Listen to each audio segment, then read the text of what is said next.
Shalom, selamat pagi anak-anak. Bertemu kembali dalam pembelajaran matematika wajib. Sekarang kita akan belajar dengan materi penggunaan turunan fungsi. Yang pertama itu penggunaan turunan fungsi dalam menentukan persamaan garis singgung kurva. Nah, persamaan garis singgung pada kurva di titik A, FA dirumuskan sebagai berikut. Y sama dengan FA sama dengan Y kurang FA sama dengan M kali X dikurang A. Dengan gradien M ditentukan oleh M sama dengan F aksen A. Jadi untuk menentukan gradiennya ini atau M itu kita turunkan dari fungsi FA. Kemudian ada beberapa konsep tambahan. Yang pertama, dua garis sejajar. Jadi kalau misalnya dua garis sejajar, maka gradien 1 sama dengan gradien 2 atau M1 sama dengan M2. Kemudian kalau misalnya dua garis tegak lurus, maka gradien 1 dikali gradien 2 atau M1 kali M2 itu sama dengan minus 1. Kita masuk di contoh soal. Yang pertama, tentukan persamaan garis singgung kurva Y sama dengan 2x pangkat 3 kurang X yang gradiennya 5. Nah, kita jawab. Ini yang diketahui di soal adalah persamaan garis kurva.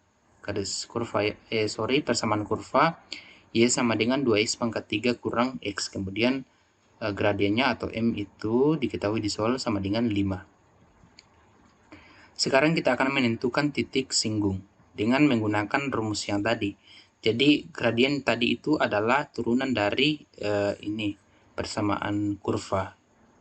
Jadi M sama dengan Y aksen.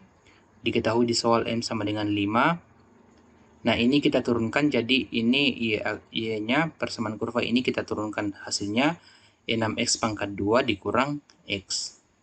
Masih ingat kan, ini turunan 3, ini pangkatnya kita turunkan ke depan, jadi 2 kali 3, kemudian X pangkat 3 dikurang 1, 3 kurang 1, 2. Jadi 6x pangkat 2, kemudian ini turunannya adalah 1. Nah, sekarang kita ini pindah ruaskan, jadi 6x pangkat 2 itu sama dengan ini 5, ini pindah ruas ke sini, berarti positif, jadi 5 tambah 1, 6. Jadi 6x pangkat 2 sama dengan 6. Kemudian x pangkat 2 sama dengan 6 per 6. Hasilnya 1, jadi x pangkat 2 sama dengan 1. Jadi x-nya ada 2, yaitu minus 1 dan positif 1. Nah, untuk X sama dengan minus 1, maka Y sama dengan, jadi X sama dengan 1 ini kita substitusi ke persamaan kurva di soal yang ini tadi. Y sama dengan 2X pangkat 3 kurang X. Jadi semua variabel X di sini kita ganti jadi minus 1. Jadi 2 dikali minus 1 pangkat 3 dikurang minus 1. Jadi hasilnya ini minus 1 pangkat 3 minus 1 kali 2 minus 2. Kemudian ini minus kali minus positif. Jadi minus 2 tambah 1, hasilnya minus 1. Nah, sekarang untuk X sama dengan 1. Jadi di sini tadi ada 2 ya, jadi X minus 1 dan X sama dengan 1. Nah, untuk X sama dengan 1, kita substitusi ke persamaan kurva di sini tadi. Jadi semua variabel X di sini kita ganti jadi 1. Jadi 2 kali 1 pangkat 3 dikurang 1. Hasilnya ini 1 pangkat 3, 1 kali 2, 2. Jadi 2 dikurang 1, hasilnya sama dengan 1. Sekarang kita akan menentukan persamaan garis singgung. Persamaan garis singgung di titik minus 1,1 adalah, nah dimana didapat ini minus 1, minus 1 dari titik ini tadi. Jadi X-nya minus 1 dan Y-nya minus 1, minus 1, minus 1. Ya. Nah, rumusnya itu kalau menentukan persamaan garis singgung adalah Y dikurangi 1 sama dengan M dalam kurung X dikurang X1. Jadi ini adalah X1, kemudian ini adalah Y1. Kita masukkan ke rumus ini, jadi Y1-nya adalah minus 1 dan X1-nya minus 1. Kita selesaikan, jadi ini Y tambah 1 sama dengan 5 kali X tambah 1. Kemudian ini 5-nya kita kali masuk menjadi 5X tambah 5. Sekarang ini positif 1, kita pindahkan ke ruas kanan. Jadi Y sama dengan 5X tambah 5 dikurang 1. Jadi Y-nya sama dengan 5X tambah 4. Nah, ini persamaan garis singgung di titik minus 1, minus 1. Sekarang kita lihat persamaan garis singgung di titik 1,1. Ya, jadi persamaan garis singgung di titik ini 1,1 adalah ini Y kurang Y1 sama dengan ini rumusnya, rumus umumnya. Kemudian ini adalah X1 dan yang ini adalah Y1. Kita masukkan nilainya, Y1 adalah 1 dan X1 adalah 1. Y kurang 1 sama dengan 5 kali X dikurang 1. Kemudian 5 kita kali masuk, jadi Y kurang 1 sama dengan 5X dikurang 5. Nah, kemudian ini minus 1 kita pindahkan ke ruas kanan, jadi 5X dikurang 5 tambah 1. Hasilnya Y sama dengan 5X dikurang 4. Jadi ada dua persamaan garis singgung yang kita dapatkan. Yang pertama, Y sama dengan 5X tambah 4 atau Y sama dengan 5X dikurang 4. Nah, kita lihat contoh nomor 2. Tentukan persamaan garis singgung pada parabola Y sama dengan 2X pangkat 2 tambah 1 yang ditarik melalui titik minus 1,3. Nah, kita jawab yang diketahui di soal adalah persamaan parabolanya, yaitu Y sama dengan 2X pangkat 2 tambah 1. Kemudian kita cari turunannya ini. Turunannya adalah ini 4X ya. Ini 2 kali 2, 4X pangkat 1. Nah, untuk X sama dengan minus 1, di mana dapat ini minus 1 dari titiknya ini tadi. Ya, jadi ini X, ini Y. X sama dengan minus 1 diperoleh gradien. Jadi masih ingatkan tadi M itu sama dengan Y aksen. M sama dengan Y aksen. Kemudian Y aksennya di sini tadi adalah 4X.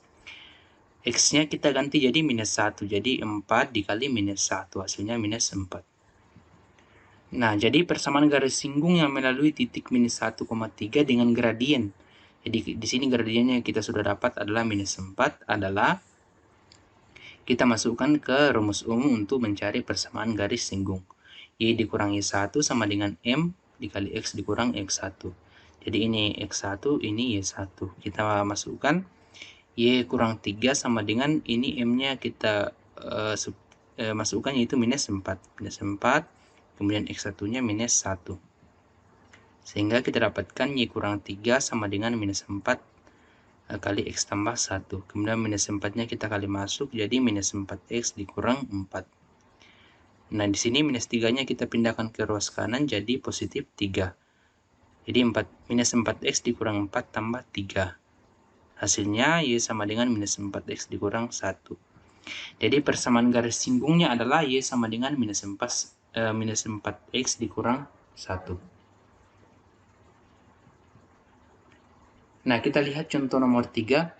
Garis singgung pada kurva Y sama dengan X pangkat 3 kurang 3X tambah 4 di titik P sejajar. Jadi kita garis bawahi ini sejajar. Sejajar dengan garis Y sama dengan 9X dikurang 7. Nah, ini pertanyaan pertama, carilah koordinat titik P yang mungkin. Kemudian yang bagian B, tentukan persamaan garis singgung pada kurva Y sama dengan X pangkat 3 kurang 3X tambah 4 di titik P tersebut. Nah, kita jawab yang bagian A ini. Kita cari dulu gradien garis singgung kurva ya. Nah, persamaan kurvanya tadi adalah Y sama dengan X pangkat 3 kurang 3X tambah 4. Kalau kita cari gradiennya berarti ini kita turunkan ya. Nah, ini kita beri nama M1 atau gradien ke-1. M1 sama dengan ini 3X pangkat 2 didapat dari mana? Didapat dari turunan dari persamaan kurva ini. 3X pangkat 2 dikurang 3. Nah, kemudian kita cari gradien garis Y sama dengan 9X dikurang 7. Ini kan persamaan garis yang diketahui di soal ya. Y sama dengan 9X kurang 7. Kita cari gradiennya, ini kita beri nama M2 atau gradien kedua. Kalau kita cari gradiennya ini berarti fungsi ini kita turunkan ya, jadi hasilnya 9. Nah, kita lihat, kita garis bawah di soal tadi bahwa persamaan garis singgung kurva sejajar ya. Karena sejajar maka di konsep tambahan tadi M1 itu sama dengan M2. karena sejajar ya. Jadi M1 sama dengan M2. Nah, kita ganti M1-nya jadi 3x pangkat 2 kurang 3 dan M2-nya sama dengan 9. Nah, sekarang kita cari X-nya, jadi 3x pangkat 2 sama dengan 9 tambah 3, 12. Jadi X pangkat 2-nya ini 12 bagi 3 sama dengan 4. Jadi X pangkat 2-nya, X-nya ada 2 yaitu minus 2 dan positif 2. Nah, untuk X sama dengan minus 2, ya, jadi di sini ada 2 nilai X. Untuk X sama dengan minus 2, maka kita substitusi ke persamaan kurva yang di sini tadi, Y sama dengan X pangkat 3 kurang 3X tambah 4. Jadi semua variabel X di sini, jadi persamaan kurvanya tadi Bapak tuliskan di sini, Y sama dengan X pangkat 3 kurang 3X tambah 4. Jadi semua variabel X di sini kita ganti jadi minus 2. Jadi minus 2 pangkat 3 kurang 3 kali minus 2 tambah 4. Hasilnya 2. Ini kan minus 2 pangkat 3 minus 8. Ini minus 3 kali minus 2, 6. Jadi minus 8 ditambah 6, minus 2 ditambah 4, 2. Sehingga koordinat titiknya adalah minus 2,2. Di mana dapat minus 2,2? Dari titik ini tadi. X-nya minus 2 dan Y-nya yang kita dapatkan adalah 2. Jadi minus 2,2. Nah, itu untuk X sama dengan minus 2. Sekarang untuk X sama dengan 2, maka ini semua variabel X di sini kita ganti jadi 2. Jadi 2 pangkat 3 kurang 3 kali 2 tambah 4. Hasilnya 6. Ini kan 2 pangkat 3, 8. 8 dikurang 6, 2. 2 tambah 4, 6. Sehingga koordinat titiknya adalah 2,6. Ini. 2,6. Jadi koordinat titik P yang mungkin adalah minus 2,2 atau 2,6. Nah, kita sudah menyelesaikan pertanyaan bagian A. Sekarang bagian B. Untuk titik P minus 2,2, persamaan garis singgungnya adalah, jadi titik P di sini tadi minus 2,2, kita cari persamaan garis singgungnya dengan menggunakan rumus umum ini. Y dikurangi 1 sama dengan M kali X dikurang X1. Nah, ini adalah X1 dan ini adalah Y1. Kita masukkan, dan M-nya tadi diketahui adalah ini 9 ya. Gradien yang ini diambil karena kalau di sini kan belum masih ada variabel X, jadi yang diambil adalah yang ini tidak mengandung variabel. Jadi Y dikurangi 1 kita masukkan, Y1-nya adalah 2 dan X1-nya adalah minus 2, M-nya 9. Kita selesaikan, Y dikurang 2, ini 9 tambah 2, 9-nya kita kali masuk, kali dalam kurung 9X tambah 18. Nah, kemudian minus 2-nya di sini kita pindahkan ke ruas kanan jadi positif. Jadi hasilnya 9X tambah 20. Nah, itu untuk titik P minus 2,2. Sekarang untuk titik P 2,6. Persamaan garis singgungnya adalah Y dikurangi 1 sama dengan M kali X dikurang X1. Jadi ini adalah X1, ini Y1, dan M-nya tadi adalah 9. Kita masukkan, Y dikurang 6 sama dengan 9 kali X dikurang 2. Nah, ini 9-nya kita kali masuk, 9X dikurang 18. Kemudian ini minus 6-nya pindah ke ruas kanan, berubah menjadi positif. Jadi Y sama dengan 9X dikurang 18 ditambah 6. Hasilnya 9X dikurang 12. Jadi persamaan garis singgung di titik P adalah Y sama dengan 9X tambah 20 atau Y sama dengan 9X dikurang 12. Nah, penggunaan turunan fungsi yang kedua yaitu menentukan fungsi naik dan fungsi turun. Misalkan fungsi fx terdefinisi dalam interval I.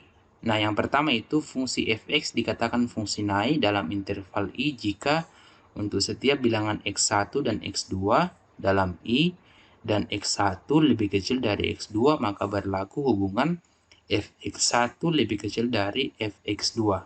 Ditulis x1 lebih kecil dari x2, maka berlaku fx1 lebih kecil dari fx2. Itu pada fungsi naik. Jadi ingat ini ya, jadi kalau X1 lebih kecil dari X2, maka Fx1 lebih kecil dari Fx2 kalau fungsinya naik.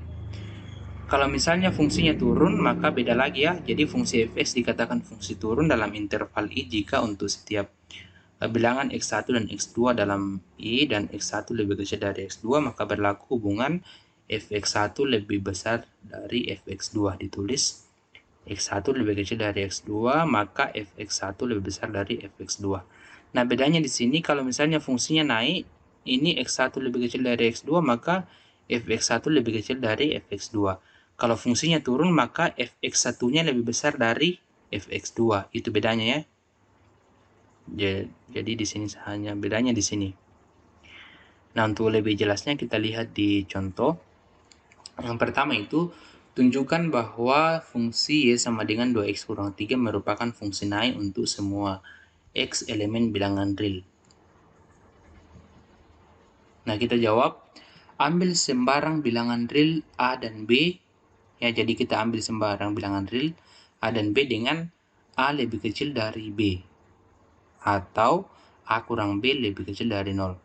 Jadi persamaan ini kita bisa ubah jadi A kurang B lebih kecil dari 0 ya. Bagaimana caranya? Ini pindah ke ruas kiri.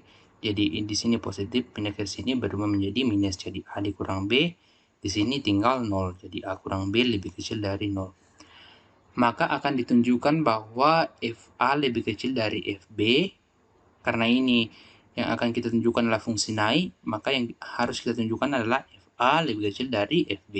Kalau misalnya di sini kita disuruh tunjukkan merupakan fungsi turun, maka FA ini lebih besar dari FB. Ya.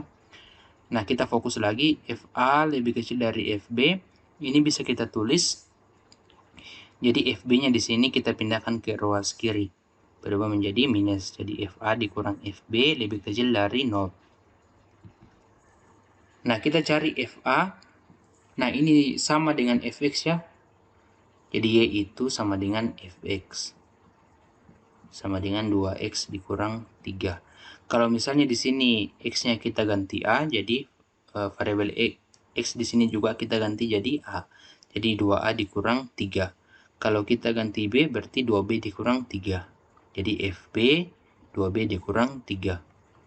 Sekarang kita mau masukkan ke ini yang akan kita tunjukkan. FA dikurang FB.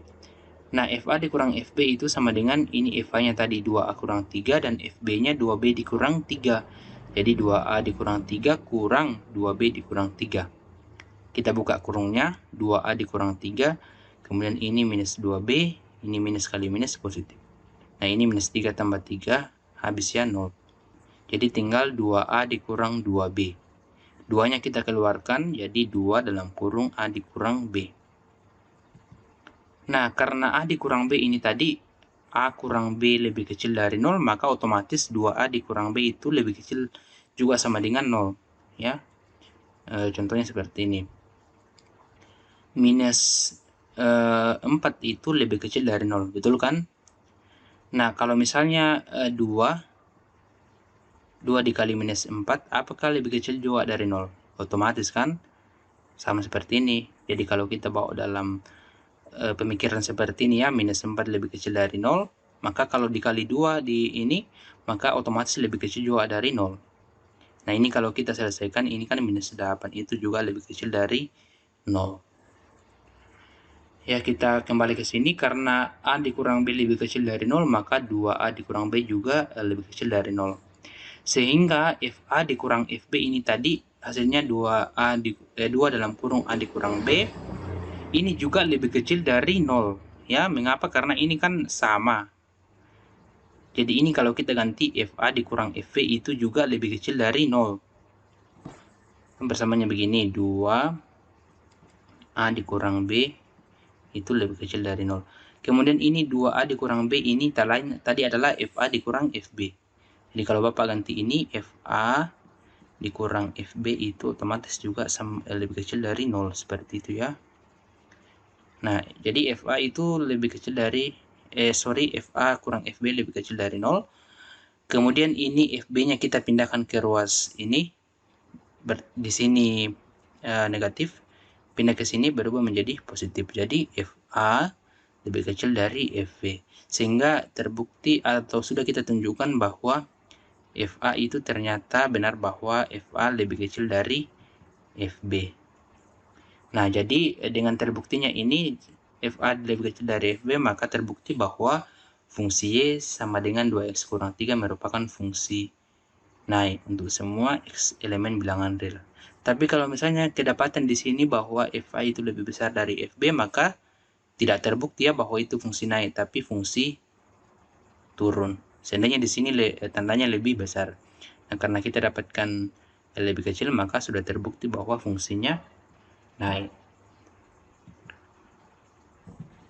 Nah, sekarang selanjutnya menentukan interval fungsi naik dan fungsi turun. Diketahui fungsi fx kontinu pada interval A lebih kecil dari X lebih kecil dari B. Yang pertama itu jika f aksen X lebih besar dari 0 untuk setiap X pada A lebih kecil dari X lebih kecil dari B, maka fx naik pada interval A lebih kecil dari X lebih kecil dari B. Yang kedua, jika f aksen X lebih kecil dari 0 untuk setiap X pada A lebih kecil dari X lebih kecil dari B, maka fx turun pada interval A lebih kecil dari X lebih kecil dari B. Jadi yang pertama ini tadi adalah naik, kemudian yang kedua ini adalah turun. Bahasa lainnya adalah kalau misalnya turunannya itu lebih besar dari 0, maka itu adalah fungsi naik. Kalau misalnya turunannya lebih kecil dari 0, maka fungsinya turun. Ya, bahasa sederhananya seperti itu. Jadi kalau fungsi naik, maka turunannya lebih besar dari 0. Kalau fungsi turun, maka turunannya lebih kecil dari 0. Untuk lebih jelasnya kita lihat di contoh soal. Contohnya di sini, tentukan interval agar fungsi Y sama dengan sepertiga X pangkat 3 tambah 2X pangkat 2 kurang 5X tambah 1 dikatakan naik. Nah, sekarang kita jawab. Syarat fungsi naik itu adalah turunannya sama dengan turunannya lebih besar dari 0, ya.